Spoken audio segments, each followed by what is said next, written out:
I'm gonna share with you the 5 NFT mistakes that I have made that cost me over $49,000 so that you don't have to make them. I'm Devin Cook. Let's talk about some NFT mistakes and welcome back to Dev Money. Oh, and I do feel obligated before we begin to tell you that this is not financial advice. This is a YouTube video. Remember that. So the first NFT mistake, the biggest one, is not having an exit strategy. And this is the one that cost me over $49,000. And here's how. Back in 2021, I bought an NFT for 0.8 Ethereum and I really liked the project and I really liked the creator, so I got 3 more and I spent in total about 4 Ethereum. But the problem was I didn't have a plan for these NFTs that I just bought. I was thinking, should I hold it short term? Should I do a long term hold? And I was kind of going back and forth between the two, but I hadn't made a decision and I was really just enjoying the project and enjoying being a holder. But then the floor price on the project had a pretty good run up and hit about 3.5 Ethereum. But the problem was I hadn't really nailed down a strategy and I wasn't sure what I wanted to do. So I just kind of kept waiting and watching,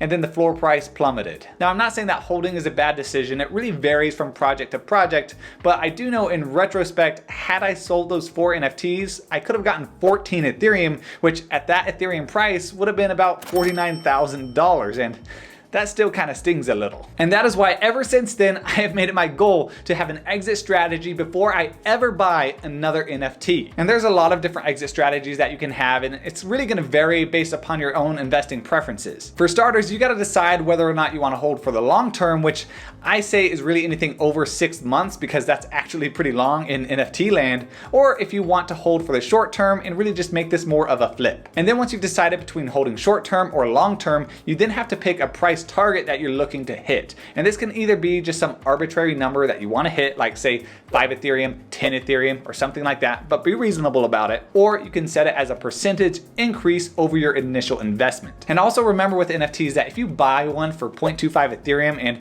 that's your all-in cost, and then you can sell it for 0.5 Ethereum, that same accomplishment would take about 7 years via the stock market with an average rate of return. So don't get too greedy by buying an NFT and then saying you're not selling for anything less than 100 Ethereum. The reality is that very few NFTs sell for 100 Ethereum or more. And the chances of you buying an NFT that is very cheap, say under 1 Ethereum, and then selling it later on for 100 Ethereum is extremely low because you pretty much have to be minting a Bored Ape or a CryptoPunk, or you have to have an extremely rare NFT from a collection that becomes very popular. And let's be honest, that's mostly up to luck. And it's also okay if you just want to hold on to the NFT forever because you like the art or you like the project and you just think it's really cool to own. That's totally fine as well. And factoring in the potential gas fees and the royalties for that NFT project is really going to be essential for making sure that all of your profits aren't eaten up and that you still stay in the green. And lastly, with exit strategies, the question you need to ask yourself is whether or not it's worth selling now and losing potential gains versus selling now and avoiding potential losses. With my previous example, I was worried that if I sold the NFTs, I would lose out on potential gains because I thought the floor could reach 5 Ethereum. But by not selling, I was taking the risk of having potential losses, which I did. And without having the magical ability of predicting the future, you're really just gonna have to use your own best judgment and do as much research as possible so that way you can minimize your risk. So the second mistake, and this is a big one, do not ever FOMO into a project. Now you're probably sitting there thinking, well, that's obvious, that's kindergarten stuff. But no matter how many times you tell yourself that you're not gonna FOMO into an investment, I promise you that there's gonna be times where it's really tempting. A lot of people FOMO into crypto and NFTs just trying to follow the newest trend. And trust me, because I've done the same thing myself, and that's why I'm so passionate now about not FOMOing into crypto or NFTs or any other investment. Early in 2021, I bought Dogefather because I thought that was gonna be the newest Dogecoin and that I was just gonna go to the moon. And well, it just went to zero. Nice job, Devin. Really pat yourself on the back for that one. What a stellar investment decision, right? And all of these things are really learning experiences, and I'm glad I've had those lessons, but even though I have, FOMO can still hit pretty hard. When you see a project like say Doodles or Alien Friends or even more recently Crypto Skulls, and they're just having insane amounts of volume and the floor price keeps going higher and higher, and it looks like it's at one point gonna reach the moon, it can be really hard not to be tempted to just buy into those projects. So here's what you need to do, or at least here's what I do. If you see an NFT project and it's really just getting pumped all throughout social media and you're seeing the OpenSea volume and it's just insane and the floor price is just going crazy, that is when you need to either 1, act fast and give in to the FOMO, or 2, pause, take a step back, and be objective about this project. There's a reason why the phrase is called pump and dump. It's because typically after a big run up in the market, you're gonna see a market correction with varying degrees of intensity. And this happens in the stock market as well. It's not a new concept. And if you do decide to FOMO into a project, do be aware at least that this is the time when you're most at risk of losing your money. However, I now choose to watch and wait and do my research on that project, which means I'm not always the fastest, I'm not always in at the lowest possible price, but I'm more likely to protect my downside. And after my previous experiences, I'm really concerned about that. And that brings us to the third mistake, confirmation bias. Confirmation bias is the tendency to interpret new evidence as confirmation of one's existing beliefs or theories. And you see a lot of this in the NFT and crypto communities. You've probably seen the people in Discord that are just so convinced that their new NFT that they just bought is gonna be the next Bored Ape, and nothing you can say will convince them otherwise. And maybe they're right, who knows? I don't predict the future. But with NFTs, it's really easy to become so hung up on a project or a few particular projects that objectivity just goes entirely out the window. So it's really important that when you're looking into a project, or especially with a project that you've already invested in,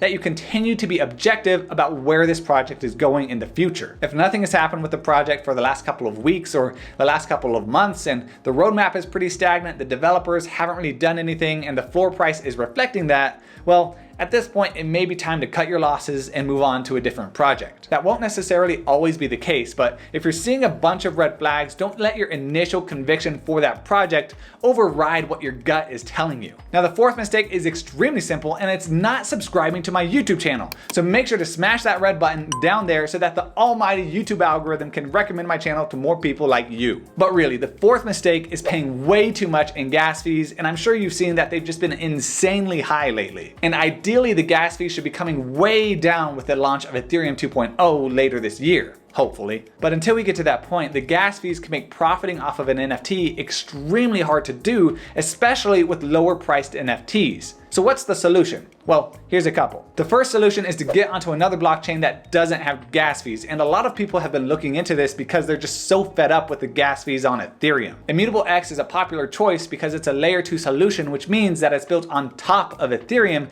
and that means that it has all the decentralization and security that comes with being on Ethereum. You will, however, have to pay a one-time gas fee to convert your normal Ethereum onto Ethereum on Immutable X, so just be aware of that. And you're not going to find as many NFT projects on Immutable X like you would with Ethereum because it's just not as popular, and you can't buy Immutable X NFTs on OpenSea. And if you want to go completely gas free, you're going to need to head over to Solana or Cardano, which allow you to buy NFTs completely gas free. There's not any sort of conversion gas fees that you have to pay. You will, however, have the same downside that you're going to have with Immutable X. There's just not as many projects on Solana or Cardano because they're just not as popular as Ethereum, and also you can't buy them on OpenSea. And if you're looking to pick one of those options, I would recommend just going with Solana. But what if you want to stick with Ethereum? You want a Doodle, you want an Alien Friend, you want one of those big name projects. Well, what do you do in that situation? Well, the best thing to do is you're just going to have to monitor the gas prices so that way you can make your transactions when the fees are the lowest possible. Use Rarible Analytics because it's going to tell you how much the gas fees are in real time. It's going to give you a slider in Gwei, which is basically a smaller unit of Ethereum to measure gas. And you can also check this gas heat map to see the best times to make an Ethereum transaction. Usually the best times are extremely early in the mornings or on the weekends, so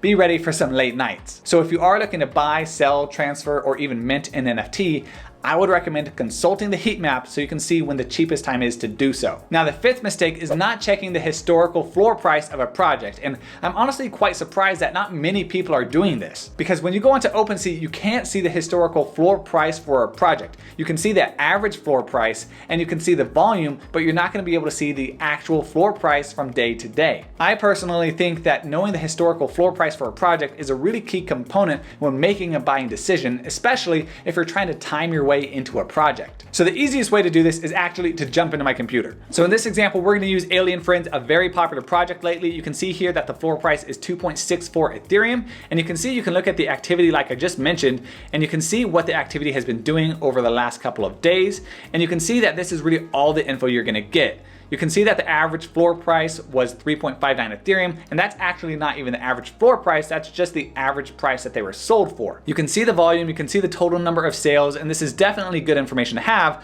but if you want to see the floor price over time, you got to go somewhere else. So what you're going to do is you're just going to scroll down, you're going to pick an NFT at random, you click on it, and then you're going to scroll down here to the details and click right here on this contract address. This is going to take you over here to Etherscan, so you need to come over here to Token Tracker and click on Alien Friends. And then you're going to see this page pop up, you're going to come over here, zoom in, if you're doing a screen recording like I am at least, you're going to copy this address right here, and now it's been copied. Then what you're going to do is you're going to come over here to Dune Analytics, and you can basically do a custom floor price tracker for any NFT. You can change the start date right up here, you can change the floor time interval, and you can put a specific NFT contract address. So that's where we're going to paste that contract address that we just copied from Alien Friend, and then you want to delete the 0 off of here, and then you're going to come back over here, you hit apply, and then you're going to hit run. And also be aware that it can take some time for this to load. It's going to take basically a minute or two until it can load all the floor prices. All right, so it just finished running. You can see it took about 2 minutes, and now you can scroll out and see the entire historical floor price for this project. And so you can see right over here, it started December 21st, December 25th. You can see it's about 0.1 Ethereum. And we saw a bit of an uptick start of January to 0.75. Then we saw this market correction, dropped it back down to 0.6, 0.66, then up to 1.4, 1.24, up to 2.76, 2.72, 2.45, 2.30. And then you can use this information, this data, to make a decision on whether or not you want to invest in a particular NFT project. So let me know your thoughts down below. Thanks for watching, and I'll see you in the next video.